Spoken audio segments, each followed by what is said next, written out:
fourth and final map in World at War Zombies was Riese. After Nakda and Toten, Verrucht and Shi No Numa, Treyarch's last Zombies map on this game was a big step up, introducing to that date the biggest changes to the mode yet. Nacht introduced all of the basics, war weapons, a mystery box, the ray gun. Verrucht gave us perk machines, a power switch and traps. Shi No Numa gave us special rounds and wonder weapons, and Riese was about to give us even more. In my opinion, and I believe a lot of other people's as well, Riese was not only the best map on World at War, but it's still to this day one of the best Zombies maps ever, and I mainly put that down to balance. The gameplay, who it catered towards, the storyline, Easter eggs, and I guess it shows how good of a map this was when it was brought back as a remaster in BO3 as the Giant. So let's go ahead and take a look at what Riese did for COD Zombies. Similar to the map before it, it brought back some of the best features that worked. So the Wunderwaffe returned from Shi No Numa. There's always the argument nowadays that each and every Zombies map should have its own unique wonder weapon, so Riese reusing the Wunderwaffe from Shi No Numa makes it that little bit less unique because, well, we'd already played with the Wunderwaffe, so by the time we got to use it in Riese,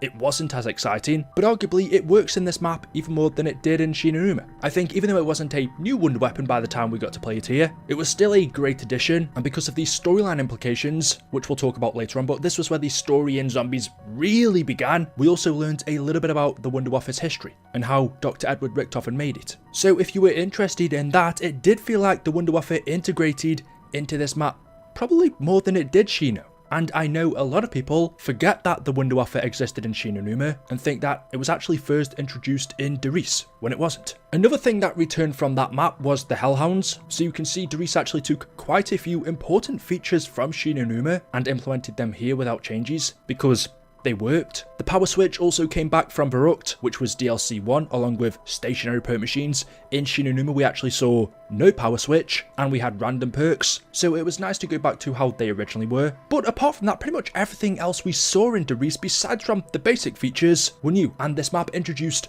a lot. The biggest out of them all has to be the Pack-a-Punch machine. This was needed in Zombies from the beginning because in Nakda and Toten you had no way of upgrading your weapon, so by the time you got to about round 10, the drop off in damage from pretty much every gun was extremely noticeable, and the zombies quickly became very difficult to kill, even on what you would now consider early rounds. Yes, later on in Verrucht and Shi No Numa you could buy double tap, which helped slightly, but it was nowhere near as good as double tap 2.0, which still meant by the time you got to round 15, killing zombies with anything other than the ray gun or the Wunderwaffe took a lot of time and bullets, and so introducing a way of upgrading our weapons so that the damage was vastly increased without necessarily increasing the fire rate like double tap changed the future of Zombies, because we see the Pack-a-Punch machine in every single map now. And what I can also appreciate when I played the latest iterations of Zombies, I think it was Vanguard especially, when you Pack-a-Punched your weapon there was no visual difference, be it the camo on the weapon, how it sounds, or the purple bullets that it usually fires. It actually made your weapons feel different instead of you just noticing your weapons now kill the zombies quicker. So the introduction of the Pack-a-Punch to me is the best introduction of anything ever in Zombies. But Riese also gave us the teleporters. Our first teaser towards different modes of transportations in Zombies was the zipline in Shi No Numa, which,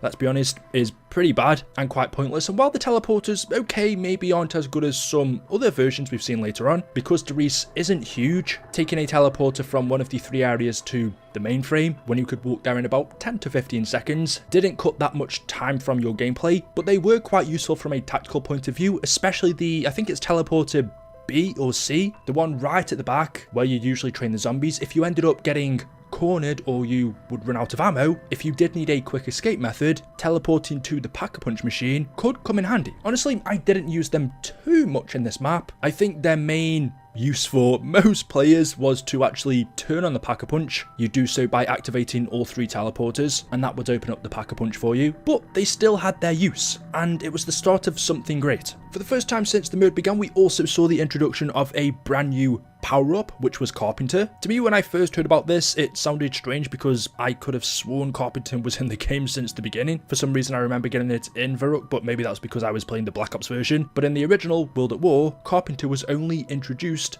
in Riese. And whilst I think it's probably the weakest power-up of them all, out of max ammo, nuke, double points, insta-kill, if you wanted to slow down the zombies, well, there was now a power-up for that. And the final couple of new gameplay features that Riese introduced was the monkey bomb, which would become a tactical weapon. You charge it, and then when thrown, the zombies would be lured towards it, and the monkey would then detonate, killing or damaging zombies nearby. Still to this day, one of the most useful weapons you can get. In every single game that you play, there's always going to be a situation where you need a distraction, where you need to be left alone from the zombies for a few seconds. So this was a really good addition. And the other one was the Bowie knife, which for 3,000 points would upgrade your standard knife to a more powerful one that could one-hit the zombies up until round 10, which was a really good investment if you got it early on, because as you know, knifing in zombies, at least in those days, not now, would give you more points than if you shot them. So spending 3,000 points in a Bowie knife could actually work out better for you if you buy it early on than if you didn't. And the other feature, although I wouldn't call it massive, but we didn't see it in Nacht, Verrückt and Shinonuma because the map didn't allow it, but the zombies could now climb ledges. And they could also jump down from them as well. And because there was multiple different levels on Riese, the catwalk, which was higher, the starting area had 2 levels. If the zombies couldn't climb or jump down, then that would be a pretty good strategy for us getting to high round. So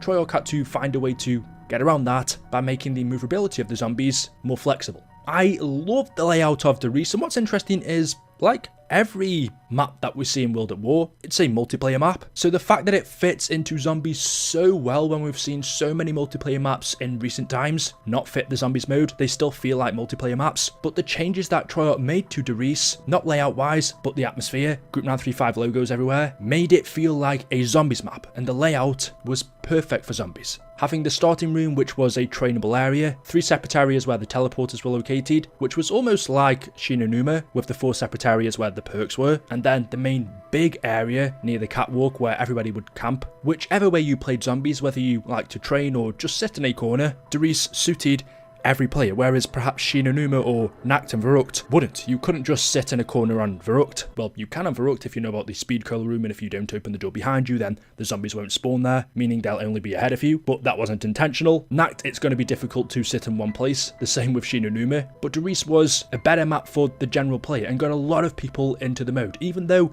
it was the final one on the game. So gameplay wise, not only was it the best map in World at War, but it's still one of the best to this day. I would put it in my top 10, and for a long time it was top 5, at some point even number 1. It's an amazing map when you consider how simple it is for today's standards. Now the other 2 things that you have to think about when making a zombies map are Easter eggs and storyline, which as I've said all throughout this series go hand in hand really, but when it comes to Easter eggs, this map had the most to date and the most exciting as well, the biggest, and you could also say this was the first ever main Easter egg. Now there's an argument, and a very valid one, to say actually that was Ascension. The fly trap in Riese wasn't a main Easter egg, I can agree with that, but a multiple step one, yes, the first real Easter egg I would argue was on Riese. What you would have to do is, with a pack-a-punch weapon, shoot the panel that you would find on the fly trap outside of the map. Objects would then fly out of it, and what you had to do is go around the map and find them and then shoot them. This was a part of Samantha's game, playing hide and seek with her, and when you found all of the objects, you didn't get anything. There wasn't an achievement. It was more of a storyline thing. But yeah, to me, that was the first main Easter egg ever in zombies. Another one was when you threw the monkey bomb into the furnace, the monkey would begin to scream.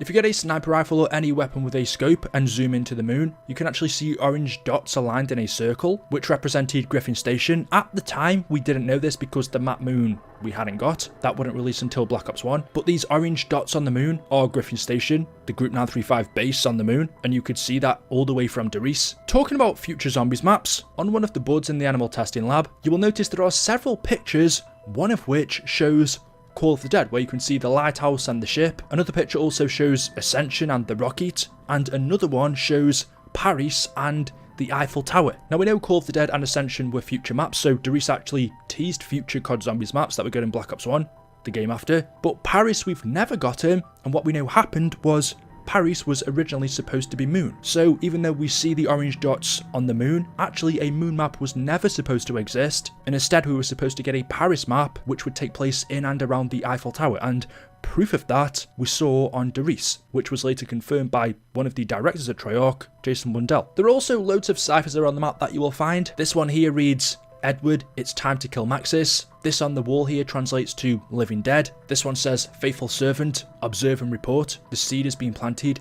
Maxis must not know. And the final Easter egg was the storyline, which was told to us in Riese through radios. Now, this was different to Nacht, Verrucht and Shinonuma because, well, we didn't have much of a story told to us in Nacht and Verrucht, and we only had tiny things to go off in Shinonuma, but we had full-blown radios in Riese that began to plant the seed, that told us why we were here, what went on, who the characters that we were playing as were, who everybody else was. This was where the storyline in Call of Duty Zombies really began, because of these radios. Gentlemen, allow me to take this opportunity to welcome you to Group 935. This is a prestigious moment in the history of our race. You represent the future of technological advancement. You are the pioneers of human discovery. In your hands lies the destiny of mankind. In our hands is a great power, and with that power comes a price. You have volunteered to be part of this great experiment, and with that decision comes the responsibility of absolute secrecy. No one is to know what you do, where you work, what our research has uncovered, or what our purpose will be. You will have no further contact with your governments or with your families. Your decision to fully dedicate your lives to Group 935 is absolute. In your lockers, you will find your Field Ops Manual, which will direct you should our manifesto get compromised. We cannot afford to let this power fall into the wrong hands, and therefore the Field Ops Manual should be considered your Bible. Make your preparations now. A new dawn is beginning for mankind. This was a Group 935 facility that was set up by Dr. Ludwig Maxis. He invited his friend Edward Richtofen to come and work with him. Whilst they were here, one of their main objectives was to create an undead army for the Nazis, but over the years, things started to fall apart. Richtofen ended up becoming infected by the Dark Ether, started to go off the rails. He experimented on Maxis' daughter Samantha. Along the way, he also created the Wunderwaffe, experimented with teleportation. During those teleportation experiments, ended up teleporting a walnut, which didn't impress Maxis, and so eventually wanting to get rid of him, Richtofen trapped Dr. Maxis and his daughter inside of one of the teleporters and got rid of them. Initiating test number 6. Subject is within test chamber. Activate power. Damn it, Edward! Did you set up the device correctly? Yes, Doctor. As per your specifications. If you had done it to my specifications, then it would have worked, wouldn't it? As usual, your incompetence has... What? Do you hear that, Doctor? Quiet, you fool! Test number 6 is a failure, but the experiment has caused some kind of electrical force energized within the chamber. Well, open the door! Doctor, I don't think... Open the door, now!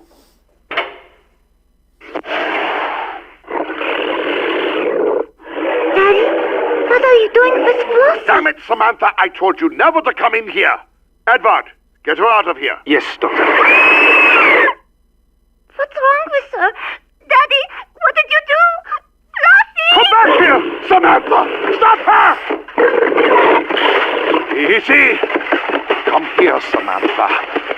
Good girl, Flossie. Gently, Samantha.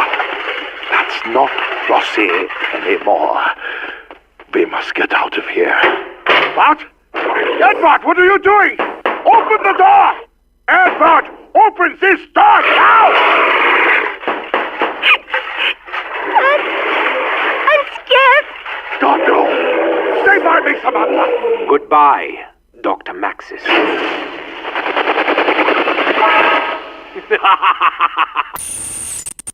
Maxis was teleported to the Crazy Place and then eventually to the Moon, where he merged with the electronics on Griffin Station, and Samantha ended up becoming trapped in the MPD, the Moon Pyramid device, where she took control of the zombies. That's the basic story we learn in Riese through these radios, but one of them relates to an Easter egg we find on the map, which is from H. Porter. H. Porter was a scientist that worked here, but when Samantha took control of the zombies on Moon, and then sent the undead to Riese to kill every Group 935 member, including Richtofen, for what he did to her father, when the zombie outbreak happened at Riese, one of the scientists, H. Porter, recorded his final moments. But I'm all out of hope. Auf Wiedersehen, my friend.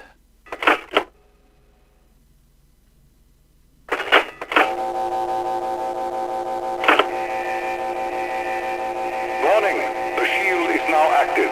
Damn it! Scientists I can't find my pills. needed materials and report to the barracks. They are coming. It's not a drill. I must do what I must do. The shield is now active. God forgive us all. To destroy our designated materials and report to the barracks. This is not a drill. Warning, the shield is now active. To destroy our designated materials and report to the barracks. This is not a drill. Warning, the shield is now active. Scientists are to destroy our designated materials and report to the barracks. This is not a drill. Warning, the shield is now active. To destroy our designated materials and report to the barracks.